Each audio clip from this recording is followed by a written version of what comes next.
Hi hello welcome to Blasters arena. Kerala ബ്ലാസ്റ്റേഴ്സിന്റെ മോശം പ്രകടനത്തിൽ ഇപ്പോൾ വലിയ പ്രതിഷേധങ്ങളാണ് ആരാധകർക്കിടയിൽ നിന്നും ഉയരുന്നത്.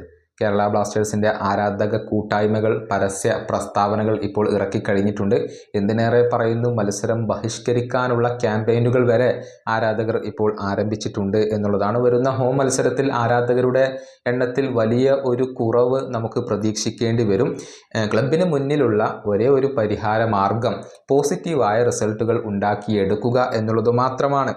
കേരള ബ്ലാസ്റ്റേഴ്സിന്റെ പരിശീലകനായ മിക്കേൽ സ്റ്റാറയ്ക്ക് വലിയ ബുദ്ധിമുട്ടേറിയ ഒരു തുടക്കമാണ് ഇത്തവണ ലഭിച്ചിട്ടുള്ളത്.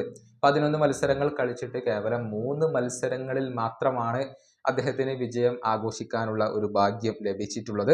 അതുകൊണ്ട് തന്നെ സ്റ്റാറയെ പുറത്താക്കണം എന്ന് പല ആരാധകരും ഇപ്പോൾ ശക്തമായി ആവശ്യപ്പെടുന്നുണ്ട്. പക്ഷെ അദ്ദേഹത്തെ പുറത്താക്കിയത് കൊണ്ട് ടീമിന്റെ പ്രശ്നങ്ങൾ അവസാനിക്കില്ല എന്നത് മറ്റൊരു വിഭാഗം ആരാധകർ അഭിപ്രായപ്പെടുന്നുണ്ട്. ക്ലബ്ബ് മാനേജ്മെന്റ് ആണ് ഇതിനെല്ലാം ഉത്തരവാദികളെന്നും അവർക്കെതിരെയാണ് കാര്യമായിട്ട് പ്രതിഷേധങ്ങൾ നടക്കേണ്ടത് എന്നുമാണ് ഒരു വിഭാഗം ആരാധകർ ആവശ്യപ്പെടുന്നത്. കഴിഞ്ഞ 3 സീസണുകളിലും കേരള ബ്ലാസ്റ്റേഴ്സിനെ പരിശീലിപ്പിച്ചത് ഇവാൻ വുക്കുമനോവിച്ച് ആയിരുന്നു. അദ്ദേഹത്തിന് കീഴിൽ ഈ 3 സീസണുകളിൽ ഒന്നിൽ പോലും ഇത്രയും ദയനീയമായ ഒരു തുടക്കം ലഭിച്ചിട്ടില്ല. സ്റ്റാറയെ പുറത്താക്കി ഇവാനെ തിരിച്ചു കൊണ്ടുവരണം എന്നുള്ള ആവശ്യം ഇപ്പോൾ ബ്ലാസ്റ്റേഴ്സിന്റെ ആരാധകർക്കിടയിൽ തന്നെ ഇപ്പോൾ ശക്തമാവുകയാണ്. നിലവിൽ ഇവാൻ ഫ്രീ ഏജന്റ് ആണ്. മാത്രമല്ല, കേരള ബ്ലാസ്റ്റേഴ്സ് തിരിച്ചു വിളിച്ചു കഴിഞ്ഞാൽ താൻ ക്ലബിലേക്ക് വരാൻ തയ്യാറാണ് എന്നുള്ള കാര്യം ഇവാൻ വുക്കുമനോവിച്ച് തന്നെ നേരത്തെ ഒരു അവസരത്തിൽ പറഞ്ഞിരുന്നു.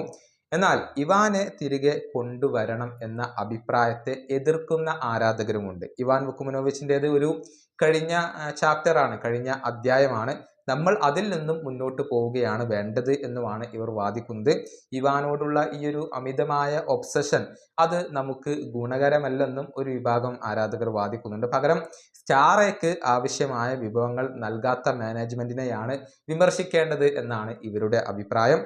ഏതായാലും നിലവിൽ സ്റ്റാറയെ പുറത്താക്കാൻ കേരള ബ്ലാസ്റ്റേഴ്സിന്റെ മാനേജ്മെന്റ് ഉദ്ദേശിക്കുന്നില്ല. പക്ഷേ പോസിറ്റീവായ റിസൾട്ടുകൾ ഇനിയും ഉണ്ടാക്കാൻ കഴിയുന്നില്ലെങ്കിൽ ഇതേക്കുറിച്ച് കേരള ബ്ലാസ്റ്റേഴ്സ് ആലോചിച്ചേക്കും എന്നുള്ളതാണ്. മോഹൻ ബഗാൻ, മുഹമ്മദ് നസി എന്നിവർക്കെതിരെയാണ് ബ്ലാസ്റ്റേഴ്സ് അടുത്ത മത്സരങ്ങൾ കളിക്കുക. ഈ മത്സരങ്ങളിൽ എങ്കിലും ബ്ലാസ്റ്റേഴ്സിന്റെ ഭാഗത്ത് നിന്ന് ഒരു തിരിച്ചുവരവ് സംഭവിക്കേണ്ടതുണ്ട്. ഈ വീഡിയോയുടെ അവസാനിപ്പിക്കുന്നു. അടുത്ത വീഡിയോയുമായി വീണ്ടും കാണാം.